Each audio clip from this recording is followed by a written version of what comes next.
Hi friends, welcome to my kitchen. இன்றைக்கி நம்ம பண்ண போகிற ரெசிபி வந்து சீஸ் கார்லிக் பிரெட். வீட்டிலையே ப்ரெட்லேயே அந்த சீஸ் கார்லிக் பட்டர்லாம் போட்டு பண்ணியிருக்கிறோம்.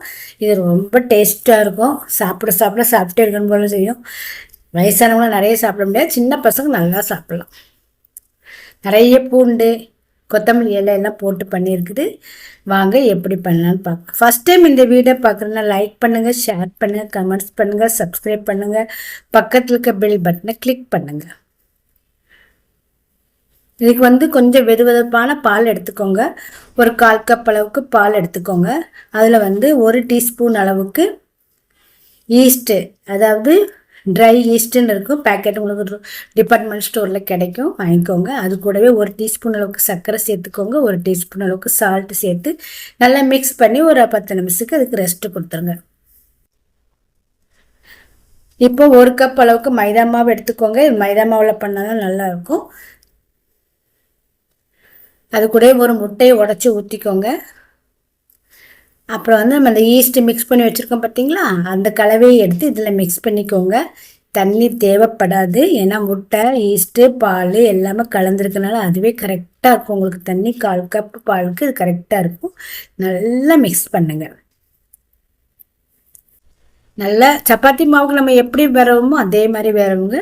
தேவையான அளவுக்கு பட்டர் கொஞ்சம் 1 டீஸ்பூன் அளவுக்கு 2 டீஸ்பூன் அளவுக்கு பட்டர் போட்டுக்கோங்க. பட்டர் எவ்வளோ போட்டிங்களோ அது இன்னும் கொஞ்சம் ரிச்சாக இருக்கும் இந்த ரெசிபி. பட்டர் போட்டுக்கோங்க, இல்லைன்னா நீங்கள் எண்ணெய் போட்டுக்கலாம். போட்டு நல்லா பட்டர் போட்டு நல்லா மிக்ஸ் பண்ணுங்கள். மிக்ஸ் பண்ணிவிட்டு ஒரு ஈர துணியால் மூடி வச்சுருங்க. அதாவது காயாமல் அந்த இதுக்கணும். நல்லா ஒரு டவல் போட்டு மூடி வச்சுக்கோங்க. அந்த நீங்கள் அந்த மாவை வைக்கிறதுக்கு முன்னாடி அந்த பவுலில் வந்து கொஞ்சோண்டு பட்டராவது எண்ணெயாக தடவிட்டு அதுக்கப்புறம் அந்த மாவை வச்சுட்டு நீங்கள் மூடி வைங்க. அப்போ நம்ம எடுக்கும் போது அந்த மாவு வந்து அதுலேருந்து ஒட்டாமல் வரும் பாருங்கள். ஒரு 30 நிமிஷத்துக்கு நீங்கள் அதுக்கு ரெஸ்ட்டு கொடுத்துருங்க. அப்புறம் நீங்கள் ஓப்பன் பண்ணி பார்க்கும்போது நீங்கள் கையை வச்சிங்கன்னா உங்கள் கை உள்ளே அப்படியே பஞ்சு மாதிரி இருக்கும் அந்த மாவு. அப்படி இருந்துச்சுன்னா தான் அந்த ப்ரெட்டு பண்ணுறதுக்கு எல்லாத்துக்குமே இது யூஸ் பண்ணுவாங்க. இதுதான் மெத்தட் பாருங்கள். அதை எடுத்து திருப்பி ஒரு 2 நிமிஷத்துக்கு நல்லா கையை வச்சு நல்ல மாவை விரவுங்க. உங்கள் கையில் ஒட்டாத அளவுக்கு நல்ல மாவு விரவுங்க. எவ்வளோத்துக்கு நீங்கள் அதை நல்லா பிசைறீங்களோ அவ்வளோத்துக்கு உங்களுக்கு அந்த ப்ரெட்டு வந்து சாஃப்டாக இருக்கும் பாருங்கள். அதை வந்து 2 போர்ஷனாக டிவைட் பண்ணி எடுத்துக்கோங்க. அதை நல்லா திக்கான ஒரு சப்பாத்தியாக ரெடி பண்ணிக்கோங்க. மெல்லிசாக கூட நல்லா திக்காக இருக்கும். இந்த மாதிரி நீங்கள் ரெடி பண்ணி வச்சுக்கோங்க. 2 போர்ஷனாக எடுத்துக்கோங்க. பார்க்கும்போதே உங்களுக்கு திக்னஸ் நல்லா தெரியும் பாருங்கள். 2 போர்ஷன் எடுங்க. நிறைய 4 போர்ஷன் எடுக்க வேண்டாம், 2 போர்ஷனாகவே எடுத்துக்கோங்க. அப்போ தான் உங்களுக்கு அந்த திக்னஸ் இருக்கும். இப்போ வந்து நம்ம இதுக்கு ஸ்டஃபிங் ரெடி பண்ண போகிறோம். அதுக்கு வந்து நல்லா 2 டேபிள் ஸ்பூன் ரூம் டெம்பரேச்சரில் இருக்க பட்டர் எடுத்துக்கோங்க. பட்டர் எடுத்து ஏற்கனவே வெளியே வச்சுருங்க. நீங்கள் மத்தியானம் பண்ண போனீங்கன்னா காலையில் வச்சுருங்க. அது கூட பொடியாக நறுக்கிய பூண்டு, எவ்வளோ பூண்டு போடணுமோ போட்டுக்கோங்க. நான் 2 டேபிள் ஸ்பூனில் போடுறேன். அது கூடவே கொத்தமல்லி இலை போட்டுக்கோங்க. சில்லி ஃப்ளேக்ஸ் போட்டுக்கோங்க. நல்லா காரசாரமாக வேணால் மிளகுத்தூள் போட்டுக்கோங்க, சில்லி ஃப்ளேக்ஸ் போட்டுக்கோங்க. நல்லா மிக்சிங் பண்ணி அதை எடுத்து வச்சுருங்க. நல்லா ஒரு மிக்சிங் கொடுத்து அதை தனியாக எடுத்து வச்சுக்கோங்க.